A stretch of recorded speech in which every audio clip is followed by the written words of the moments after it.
पुढे बातमीकडे एक्सप्रेसवेवर अवघ्या काही महिन्यातच दोन मोठे खड्डे पडलेत, त्यामुळे अपघात होण्याची शक्यता आहे। कुठे पाहूयात।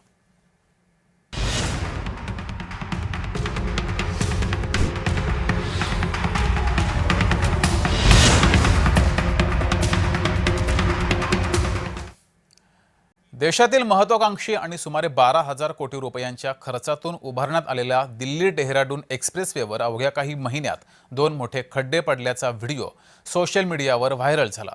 मुसळधार पावसानंतर शामलीजवळ एक्सप्रेसवेच्या एका भागात हे खड्डे पडल्याचं समोर आलं। या घटनेमुळे बांधकामाच्या गुणवत्तेवर प्रश्न उपस्थित केले जात आहेत। व्हायरल व्हिडिओमध्ये एक्सप्रेसवेच्या मध्यभागी मोठे खड्डे हे स्पष्टपणे दिसतायत। स्थानिकांनी या खड्ड्यामुळे वाहन चालकांना मोठा धोका निर्माण झाल्याचा दावा केलाय। काही वाहनांचं नुकसान झाल्याचाही दावा सोशल मीडियावर केला गेलाय।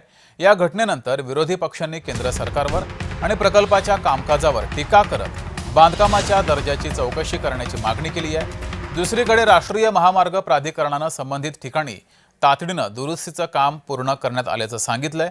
वाहतूक सुरळीत सुरू असल्याचा दावाही केलाय। पंतप्रधान नरेंद्र मोदी यांनी याच वर्षी एप्रिल महिन्यामध्ये या एक्सप्रेसवेचं उद्घाटन केलं होतं। दिल्ली आणि डेहराडूनमधील प्रवासाचा वेळ मोठ्या प्रमाणात कमी करणारा हा एक्सप्रेसवे देशातील महत्त्वाच्या पायाभूत सुविधा प्रकल्पांपैकी एक मानला जातो। मात्र उद्घाटनानंतर काही महिन्यातच रस्त्यावर खड्डे पडल्याची घटना समोर आल्यानं या प्रकल्पाच्या गुणवत्तेबाबत नव्यानं चर्चा सुरू झाली आहे।